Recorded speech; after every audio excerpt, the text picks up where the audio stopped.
Alhamdulillahi Rabbil Alamin. Allahumma salli ala Sayyidina Muhammad. Yang Allah muliakan para jamaah Masjid Nurul Ikhlas yang dirahmati Allah.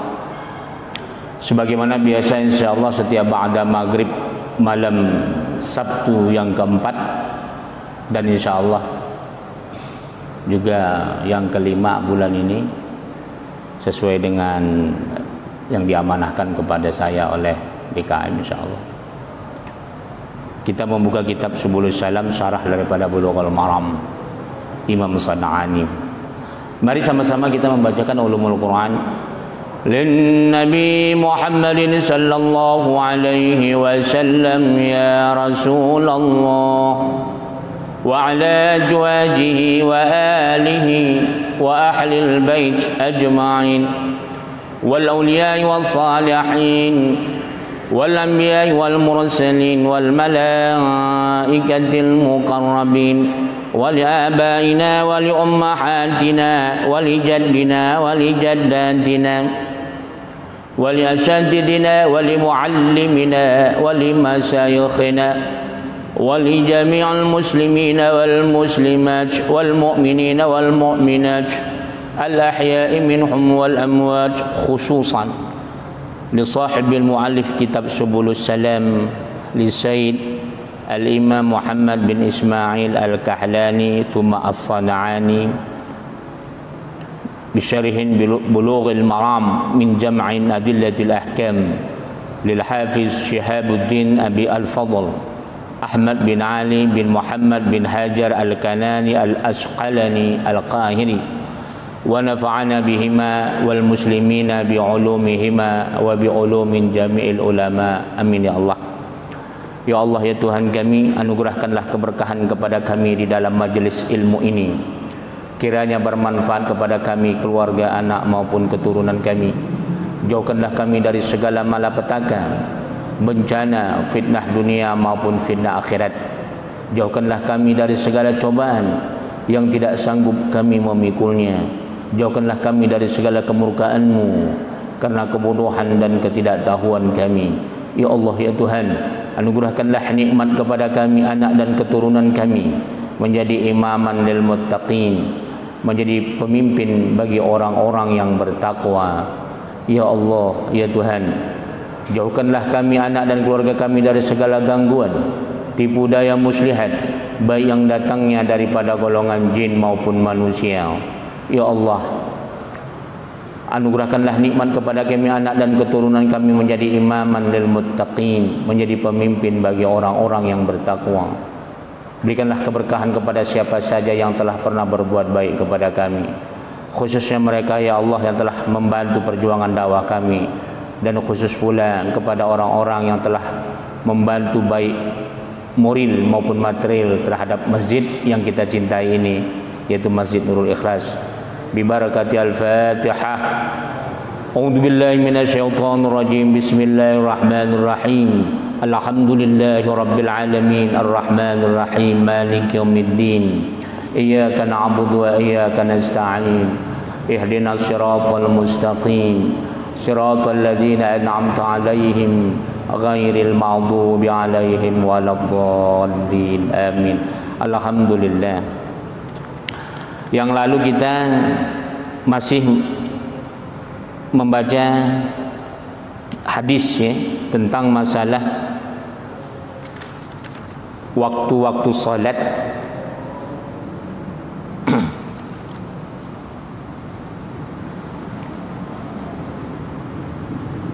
yaitu fadilah waktu-waktu salat, baik yang didahulukan atau yang diakhirkan. Salat ini sangat penting. Banyak orang meremehkan, kurang fokus kepada pengetahuan tentang salat. Salat ini adalah rukun iman. Di antara rukun iman yang martabatnya paling tinggi. Saking banyaknya orang meremehkan sholat, sudah umur 70 tahun atau lebih, 40 tahun atau lebih, sholatnya centang perenang. Mana perbuatan yang makruh, mana perbuatan yang sunnah, mana perbuatan yang dia rukun qauli, rukun fi'li, itu nggak tahu membedakannya. Dan tidak sedikit imam-imam di Jakarta suaranya cantik, bahkan juara tingkat internasional, tapi sholatnya masih salah. Kemudian salahnya bukan rukun qaulinya yang dilanggar, bukan rukun fi'linya yang dilanggar, tapi bahkan ada rukun qauli. Apa contohnya?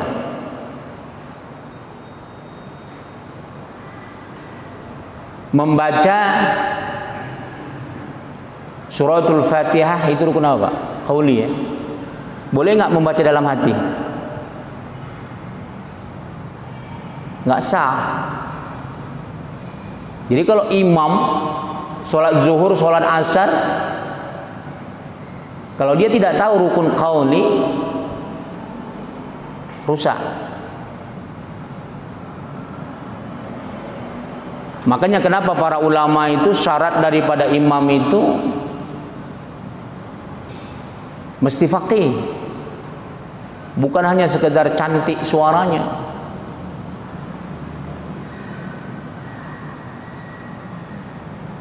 Yang paling banyak dilanggar sunat muakkad umpamanya. Apa sunat muakkad?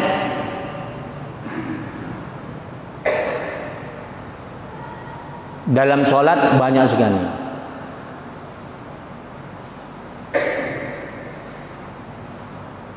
Nanti akan kita terangkan ya, kalau ada yang mau bertanya, supaya kajian kita bisa lanjut. Kita yang lalu masih membaca tentang bagaimana waktu sholat yang boleh diakhirkan. Yang lalu sholat isya ya.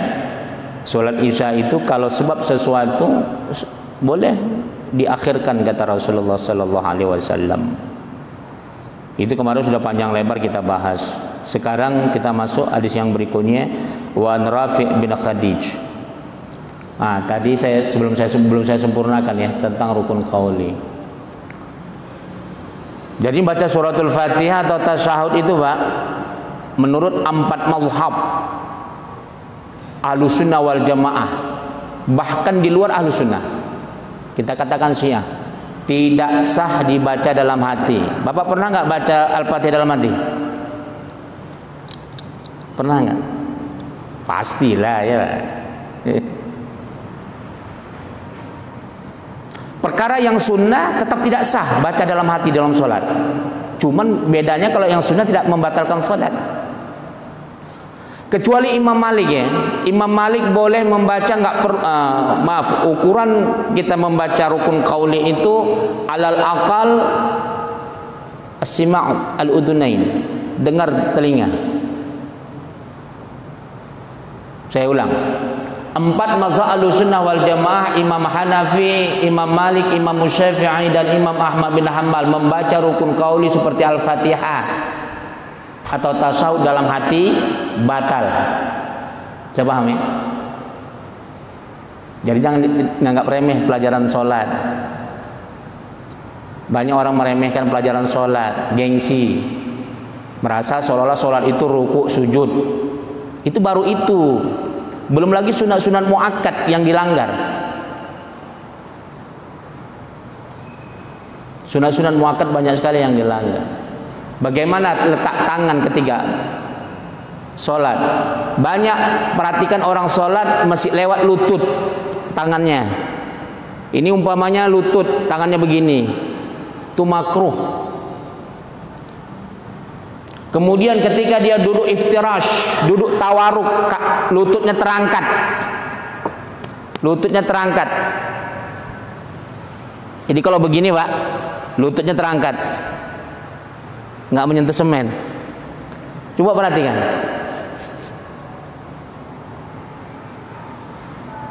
Itu merusak sholat. Menurut Imam Malik, alal aqal rukun qauli harkatul lisan, gerak lisan. Bismillah, alhamdulillah, ar-Rahman. Ya, jangan Allahu Akbar dalam hati aja baca Al-Fatihah. Allahu Akbar nggak sah, batal sholatnya. Ya.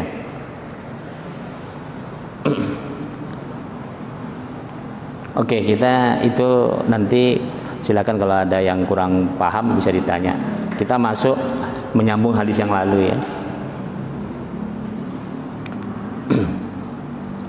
Wan Rafi' bin Khadis, bersumber daripada Rafi' anak Khadis, an asyhadu laka yaumal qiyamah, aku nanti akan menyaksikan engkau pada hari kiamat. Apa? Qala, dia mengatakan, kunna nusallil maghrib ma'an nabiy sallallahu alaihi wasallam fayansarifu ahaduna wa innahu la yubsiru mawaqi'a qablih. Kami sholat maghrib bersama Nabi Muhammad sallallahu alaihi wasallam. Ternyata ada salah seorang di antara kami itu ketika habis sholat cepat kali dia melihat tempat barang bawaannya. Dia pas mau maghrib itu sholat naruh barang, bawa tamar kurma, Pak, bawa apa namanya, bakul kurma gitu. Dia naruh di tempat di mana tempat itu kurang aman. Jadi tergesa-gesa. Muttafaqun alaih. Ini hadis yang diriwayatkan oleh Imam Bukhari dan Imam Muslim. Apa makna hadis ini? Wal haditsu fihi dalilun ala al-mubadharati fi bis-salatil maghribi bihaitsu yansarifu minha wa dhu' baqin wa qad kathara hath ala al-musyara'ah biha. Jadi hadis ini menunjukkan bahwasanya sholat maghrib itu nggak boleh lama-lama, Pak. Makruh. Jangan lama-lama kali. Kemudian artinya nggak boleh menunggu lama-lama ya. Berbeda kalau sholat zuhur, sholat subuh. Karena orang yang sholat maghrib ini banyak kepentingan. Mungkin dia baru pulang kerja. Jadi kalau di dalam hadis ini ternyata sahabat dulu ketika mau sholat itu lagi bawa barang, tapi karena buru-buru ngejar jemaah, asal letak saja. Dia takut hilang gitu kan. Ibarat kita mungkin letak sendal kita harga 5 juta. Karena buru-buru kita taruh aja lah sendal kita sembarangan. Dalam sholat teringat, sendal gua 5 juta nih. Itu hilang nggak ya? Jadi maka imam disunahkan kalau maghrib itu jangan panjang-panjang kali. Tapi bukan hanya itu juga, kata Rasulullah juga maghrib itu orang masih banyak kesibukan. Karena rata-rata kalau maghrib kan orang yang sholat itu orang yang baru pulang kerja dan sebagainya. Jadi dari hadis ini kalau sholat maghrib itu berbeda dengan sholat subuh yang disunahkan membaca ayat panjang, termasuk juga sholat zuhur. Bapak nanti kalau mau lihat praktek sholat bisa di YouTube. Bagaimana cara berdiri, bagaimana luasnya antara kaki satu dengan kaki yang lain. Bisa nanti lihat YouTube saya. Insya Allah dari awal sampai akhir tata cara sholat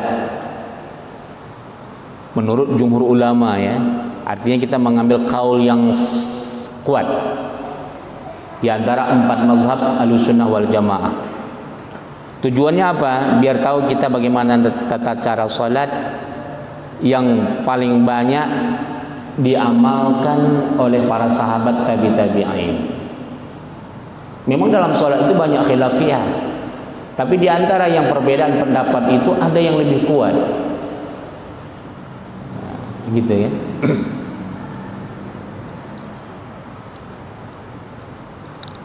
Tapi kalau perkara yang makruh tadi, ada makruh yang disepakati, ada makruh yang nggak disepakati. Contoh, tadi lututnya sini, tangannya begini. Ini nggak ada perbedaan pendapat, Pak. Tetap makruh semuanya. Makanya ketika tahiyat jangan begini. Tangan sudah dibuka duluan. Yudhammu al-asbi'. Ini begini, Pak ya. Bukan langsung berdiri. Bukan langsung berdiri dia at-tahiyyat bukan. Jadi ketika kapan berdirinya? At-tahiyyat mubarakatuh salawatu thayyibatu lillah. Assalamu alayka wa nabi wa rahmatullahi wa barakatuh. Assalamu alayna wa ala ibadillah salih. Asyhadu an la ilaha illallah. Tutup lagi. Begini terus, wa asyhadu anna muhammadar rasulullah sampai innaka hamidum majid. Ya. Ada enggak khilafit dari itu? Ada. Setiap menyebut nama Allah diangkat lagi. Tapi itu kaulnya bukan mayoritas, artinya tidak jarang dikerjakan oleh Rasulullah Sallallahu Alaihi Wasallam. Yang paling banyak di dalam hadis-hadis Rasulullah mengamalkan itu lil isyarah. Asyhadu an la ilaha illallah. Allah itu esa, illallah. Itu isyarah. Jangan begitu ya. Itu bukan isyarah lagi namanya. Ini menurut pandangan 4 mazhab Ahlussunnah wal Jamaah. Kalau yang begini-gini tidak ada mazhabnya. Tapi kalau yang berulang-ulang ketika menyebut Allah asyhadu an la ilaha illallah wa asyhadu anna muhammadar rasulullah. Allahumma, setiap menyebut nama Allah. Itu ada.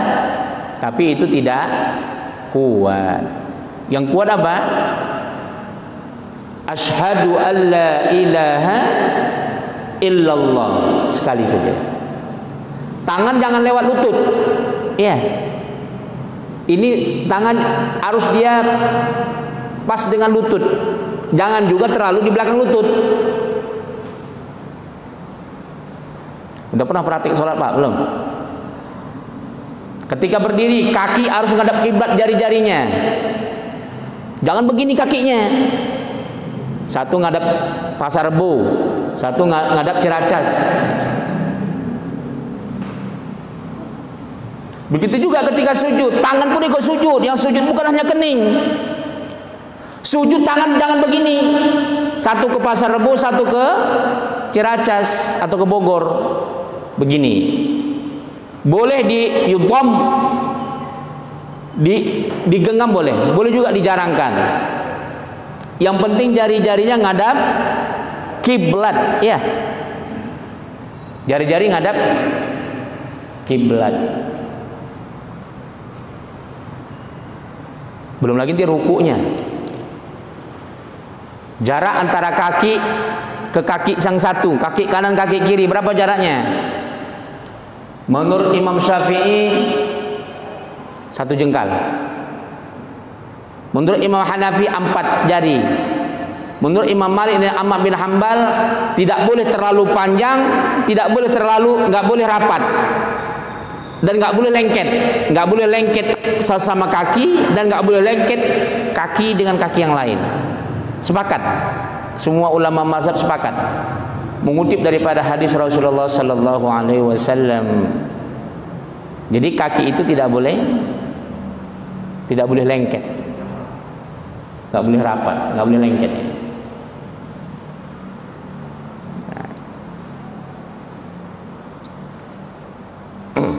Banyak lagi yang mau dipraktekkan. Lebih daripada 30 cara kita bersolat, gerakan saja. Jadi meskipun perkara yang sunnah subhana rabbiyal azim wa bihamdih Apa hukumnya? Sunnah. Tapi kalau bapak bacanya dalam hati, tetap nggak sah.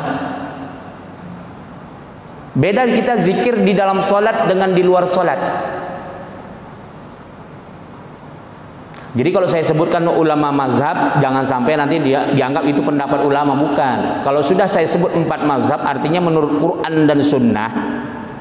Quran dan Sunnah itu sudah ditarjih, sudah disimpulkan, sudah dikuatkan, sudah dipilih antara ribuan hadis oleh ulama 4 mazhab ini, paham ya? Jangan sampai Ustaz, ngapain kita pakai pendapat ulama? Bukan itu maksudnya, ya. Jadi ulama mazhab itu sudah mengumpulkan seluruh hadis-hadis Rasulullah Sallallahu Alaihi Wasallam bagaimana dengan tata cara sholat. Di antara perbedaan-perbedaan Rasulullah di semasa hidupnya sholat, maka yang paling banyak sahabat melihat bagaimana yang paling banyak dilihat oleh Rasulullah Sallallahu Alaihi Wasallam. Contoh takbir saja, takbir itu begini atau begini. Hadwa al-udunain, hadwa al-minkibain. Jangan diterjemahkan al-hadwa minkibain di depan, bukan. Ini yang paling banyak disalah artikan. Sujud, Bapak gimana sujud? Letak tangan sujud. Itu sama dengan takbir. Al-hadwa udunai atau al-hadwa minkibai. Udah, tidak boleh di atas kepala, tidak boleh juga di bawah. Pas dengan jidat. Rasulullah Sallallahu Alaihi Wasallam memberikan isyarat ketika sujud yadha' al-yadai itu fil wasat jabhat. Umpamanya ini sujud. Ketika kening kita di sini, tangan kita di sini. Jangan di bawah kening, jangan di atas kening. Kalau sendiri, maka diluaskan ini. Kata Rasulullah, seandainya lewat binatang, kucing, bisa. Tapi kalau jemaah yang nggak bisa, ya. Kalau jemaah nggak bisa. Coba Bapak sujud, bagaimana? Ini rata-rata di Indonesia.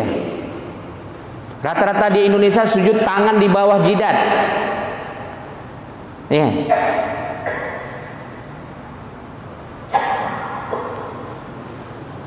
Jadi di dalam hadis Rasulullah Sallallahu Alaihi Wasallam dari yang paling sahih sampai yang paling dhaif, mayoritas itu semua begitu. Cuman itu tidak sampai membatalkan salat, makruh saja. Ya. Pernah nggak Rasulullah sholat seperti gini, tangannya di depan? Nggak pernah. Tapi Rasulullah nggak larang. Ketika kapan? Ketika musim dingin. Jadi musim dingin Pak, orang Arab itu kan pakai baju gamis yang tebal. Jadi tangannya di dalam baju. Ketika takbir kan nggak bisa naik tangannya, bisanya di depan saja.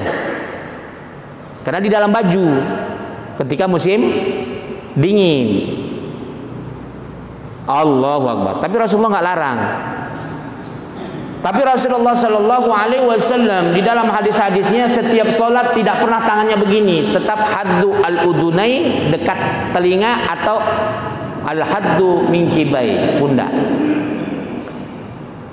Allahu Akbar. Belum lagi letak niat. Bapak gimana niat sholat? Apa langsung Allahu Akbar? Atau sebelum sholat, usolli fardhu maghrib, sengaja aku mau sholat maghrib, Allahu Akbar gitu? Nggak sah. Menurut Imam Ahmad bin Hanbal itu niatnya sebelum takbir, quraib inda takbir, ketika mau takbir dia niat dulu, dia usolli fardhu maghrib thalatha raka'atin ma'muman lillahi ta'ala, tapi dalam hati. Niat bukan di lisan. Boleh nggak pakai lisan? Boleh, sunnah untuk mengkuatkan supaya hati kita kuat ketika berniat. Allahu Akbar. Tapi makruh. Meskipun diperbolehkan makruh. Kalau menurut Imam Hanafi boleh niatnya di rumah. Dari rumah udah boleh dia niat. Aku mau sholat maghrib, aku ke Masjid Nurul Ikhlas. Udah sampai sini langsung aja Allah. Menurut Imam Syafi'i tidak sah. Menurut Imam Hanafi boleh nggak? Seperti yang tadi boleh, tapi makruh. Makruhnya pakai syarat. Apa syaratnya? Bapak dari rumah ke masjid nggak boleh ada niat kecuali sholat.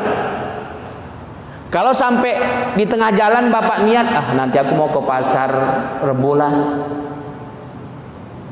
maka tidak sah niatnya. Itu pun makruh walaupun diperbolehkan. Menurut Imam Syafi'i, niat itu wajib muqtarinan bil fi'l, bersamaan dengan perbuatan. Usolli fardhal maghribi 3 raka'atin ma'muman lillahi ta'ala. Itu lafaz. Ketika kapan niatnya? Allah dalam hati. Usolli fardhal maghrib 3 raka'atin ma'muman lillahi ta'ala. Akbar. Wajib. Kalau enggak batal sholatnya semua. Menurut Imam Syafi'i. Menurut mazhab Imam Hanafi, mazhab selain daripada Imam Syafi'i, Imam Malik dan Imam Ahmad bin Hanbal, Imam Malik disunnahkan seperti mazhab Imam Syafi'i. Sunnah hukumnya. Jadi walaupun Imam Hanafi membolehkan niat ketika setelah di kamar mandi, di rumah, syaratnya ketat dan itu makruh. Bisa paham Pak ya? Jangan sampai salah. Jadi mana yang paling kuat menurut mazhab Imam Syafi'i? Maka niat itu jangan bercampur, apalagi sholat. Sholat itu adalah rukun Islam. Jangan sampai sholat kita bercampur banyak niat. Ya.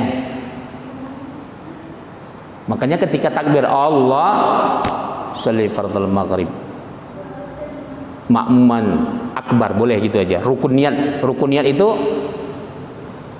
dia sebut saja usolli fardhal maghrib, sengaja aku sholat maghrib, nggak perlu disebut angkanya. 3 rakaatin itu sunnah.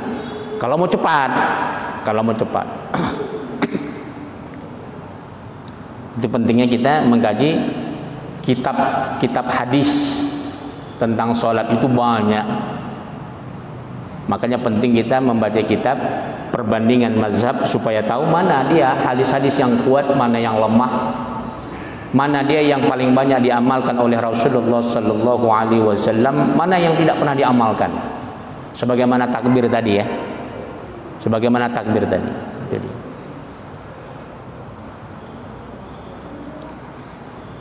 kita teruskan. Wa an Aisyah radhiyallahu anha qalat. Oh, ini udah kemarin ya.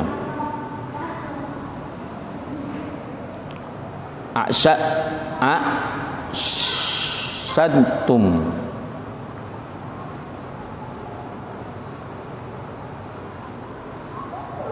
Rasulullah sallallahu alaihi wasallam dzata lailatin bil isya hatta dhahaba ammatul lail thumma kharaja fa shalla wa qala innahu liwaqtiha laula an asuqa ala ummati ay la akharattuha ilaih, rawahu Muslim.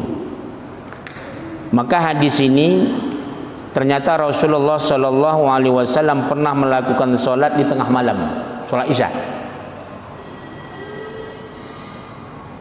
sampai pertengahan malam sekali, hampir mau subuh ya. Maka ditanya, apakah ini masuk waktu isya? Masih. Maka boleh pilih. Mana dia al-mukhtar, ay al-mukhtar wal afdal. Salat pada waktu-waktu kita memilih waktunya dengan yang afdal. Kalau di awal waktu kita banyak jemaah, maka kita harus di awal waktu. Tapi kalau di akhir waktu lebih banyak, boleh di akhir waktu atau sebab karena yang lainnya. Itu salat isya ya. Salat isya. Atau salat zuhur.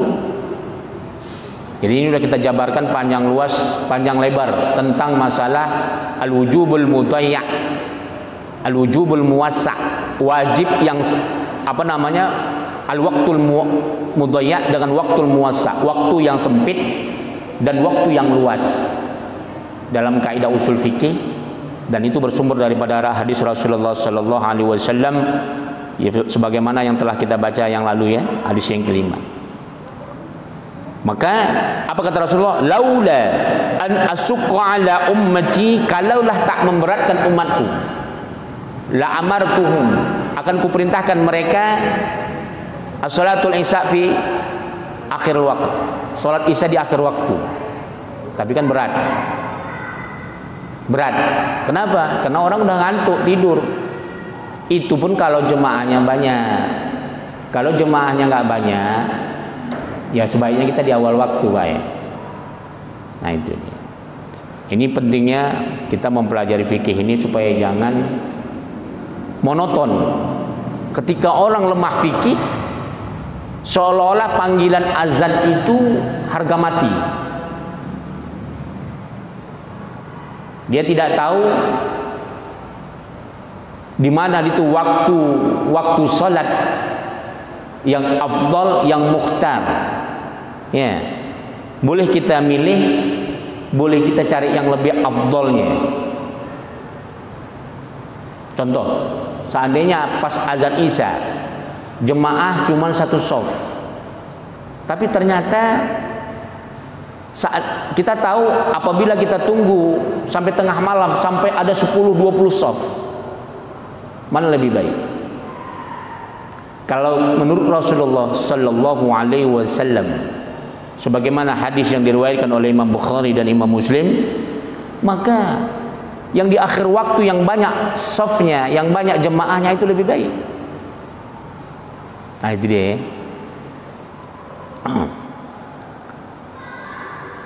Kita teruskan lagi. Wa an Abi Hurairah radhiyallahu anhu qala Rasulullah sallallahu alaihi wasallam, idza istadda al-harru fa abridu bis salah fa inna shiddatal har min fiha jahannama, muttafaqun alaih. Hadis diriwayatkan oleh Imam Bukhari dan Muslim, bersumber daripada Abu Hurairah radhiyallahu an, semoga Allah meridhoinya. Apabila waktu zuhur panas sekali, maka kita boleh menundanya, tunggu dingin dulu kata Rasulullah. Ya, tapi di Indonesia kan tidak ada sampai panas sekali, ya.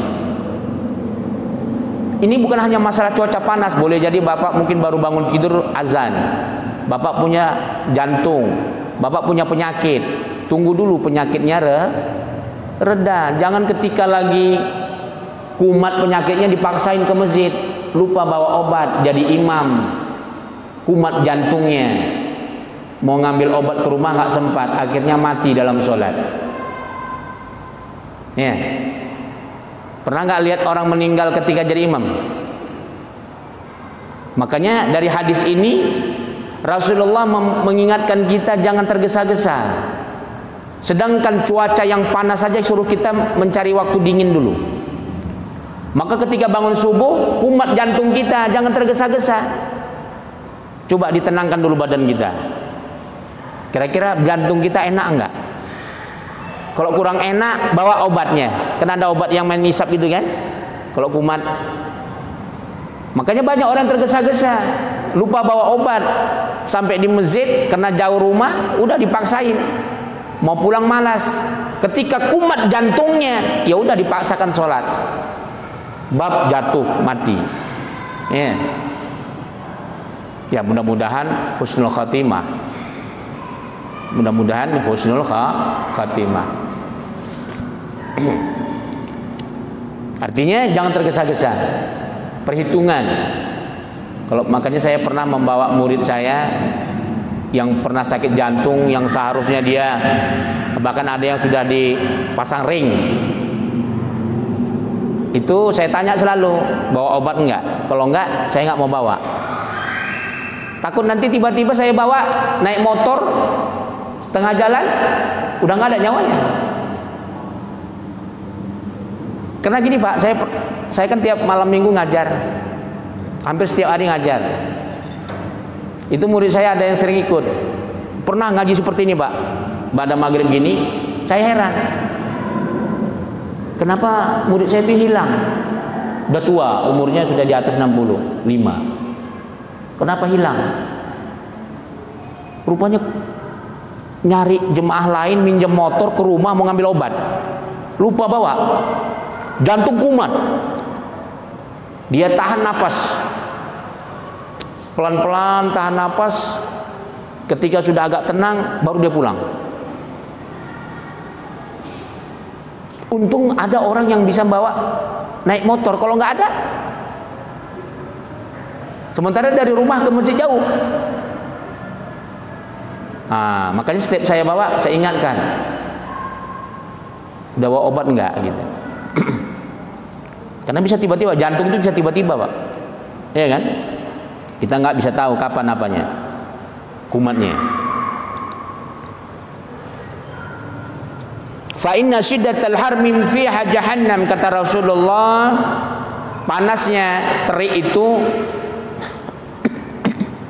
di antara serpihan panasnya jahanam. Ya.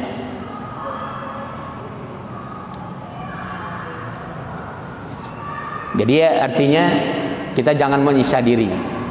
Di sini Rasulullah mau mengajarkan kita sholat itu meskipun wajib, meskipun disunahkan berjemaah, jangan sampai memaksakan diri ketika kumat sakitnya, ketika matahari ini, kalau dia dalam hadis sahih, cuaca yang panas. Nah, itu dia.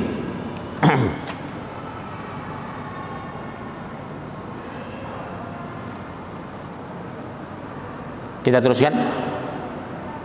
Wa an Rafi' bin Khudaij qala Rasulullah sallallahu alaihi wasallam, bersumber dari Rafi' anak si Khudaij, Rasulullah sallallahu alaihi wasallam bersabda, asbihu bis subhi fa innahu a'zamu li ujurikum, ruwahul khamsah wa sahahu at-Tirmidzi wa Ibnu Hibban. Ini hadis sahih ya, yang diriwayatkan oleh Imam Tirmidzi dan Ibnu Hibban maupun oleh ulama-ulama ahli hadis yang lainnya. Maka kata Rasulullah, kamu pergilah sholat subuh itu cepat, artinya waktunya yang masih bis subuh. Dalam riwayat yang lain asfiru, artinya sudah agak sudah mulai nampak bayang-bayang matahari. Tapi yang dimaksud ada dua di sini. Yang dimaksud di sini adalah kita jangan terlambat sholat subuh. Karena kata Rasulullah, kalau kita mempercepat datang ke masjid ketika sholat subuh sebelum datang fajar, fa innahu a'zamu li ujurikum, maka Allah akan berikan ganjaran yang begitu besar. Itu dia. Jadi kalau riwayat yang kita baca tadi bahwasanya memperlambat subuh tadi itu diperbolehkan untuk menunggu jemaah.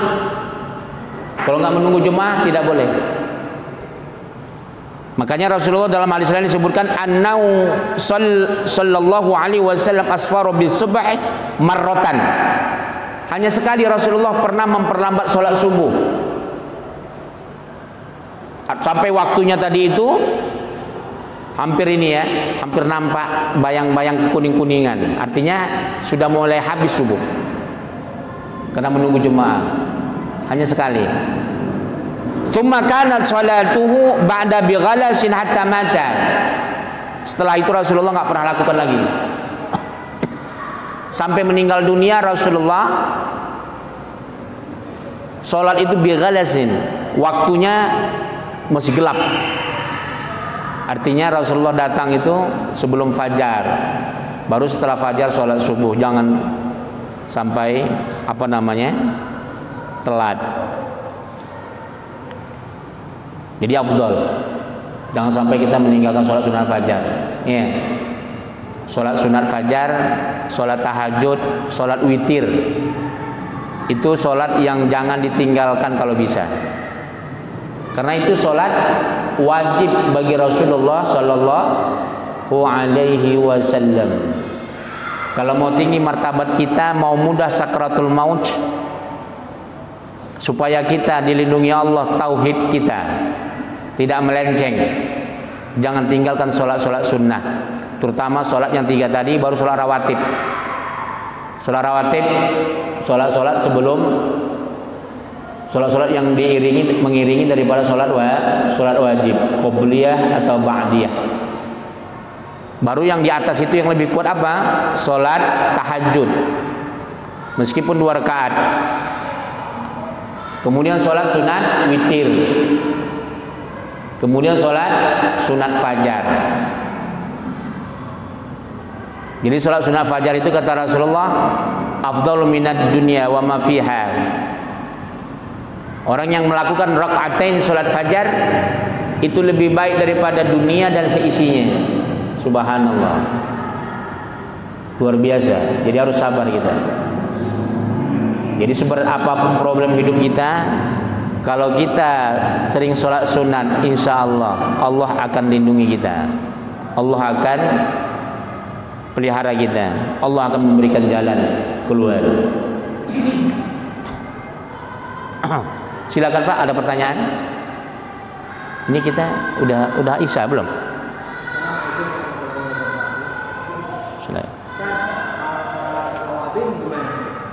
Itu aja. Alhamdulillah, Allahumma sholli ala Sayyidina Muhammad. Sholat sunat awabin. Awabin itu asalnya awab, kembali, taubat. Tapi bukan sholat sunat taubat ya.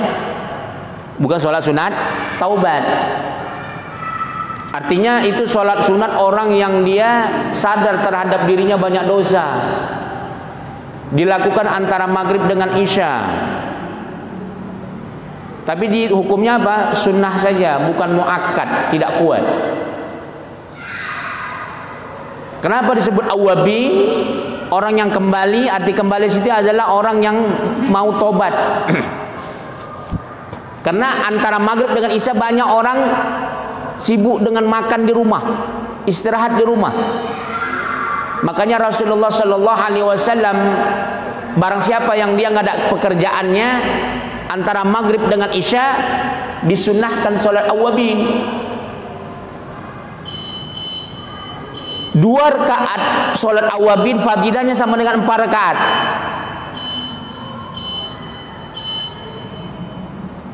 Empat rakaat sholat sunat awabin sama dengan 8 rakaat. Maksimal 21 rakaat. Nah, Bapak silakan. Kalau nggak ada taklim, kalau umpamanya nggak ada taklim, sholatlah sholat sunnah awabin. Pertama, supaya mudah, Allah mudahkan rezeki keuangannya, nggak pernah putus, insya Allah. Kemudian tauhidnya, sampai mati Allah pelihara tauhidnya, Allah pelihara keimanannya, insya Allah. Jadi kalau orang yang mampu melakukan sholat sunat yang bukan muakkad, itu lebih tinggi martabatnya ketimbang dia melakukan sholat sunat muakkad. Meskipun secara nilai, secara ganjaran, pahala, sunat muakkad lebih besar. Tapi ukuran Allah dan Rasulnya, kalau sholat sunat yang nggak muakkad saja dikerjakan, apalagi sholat sunat yang muakkad. Ibaratnya kalau sudah sedekah saja dilaksanakannya, apalagi zakat yang wajib, iya kan? Nah itu dia. Jadi kalau orang yang dia sholat sunat yang ghairu muakkad, yang nggak kuat dia lakukan, tapi jangan sampai sholat sunat ghairu muakkad kuat, sholat tahajudnya enggak, itu salah. Iya Pak. Sholat awabin Bapak tahan 21 rakaat, tapi sholat tahajud nggak pernah, ini salah. Atau qoblal maghrib, ba'da maghrib nggak dilakukan. Qoblal maghrib itu sunnah saja, tidak muakkad, tapi lebih tinggi martabatnya ketimbang awabin. Ya, meskipun dia tidak muakkad. Nah itu dia. Jadi mudah-mudahan insya Allah apa yang kita pelajari walaupun sedikit-sedikit, mudah-mudahan Allah berikan keberkahan insya Allah. Udah bisa ya? Nah, mari sama-sama kita membacakan ulumul Quran. Al-Fatihah. A'udzu billahi minasyaitonir rajim. Bismillahirrahmanirrahim. Alhamdulillahirabbil alamin arrahmanir rahim maliki yaumiddin. Iyyaka na'budu wa iyyaka nasta'in. Ihdinas siratal mustaqim. Shiratal ladzina an'amta 'alaihim ghairil maghdubi 'alaihim waladdallin. Amin. A'udzu billahi minasyaitonir rajim. Bismillahirrahmanirrahim. Allahumma ij'al hadzal majlis barakatan wa mubarakah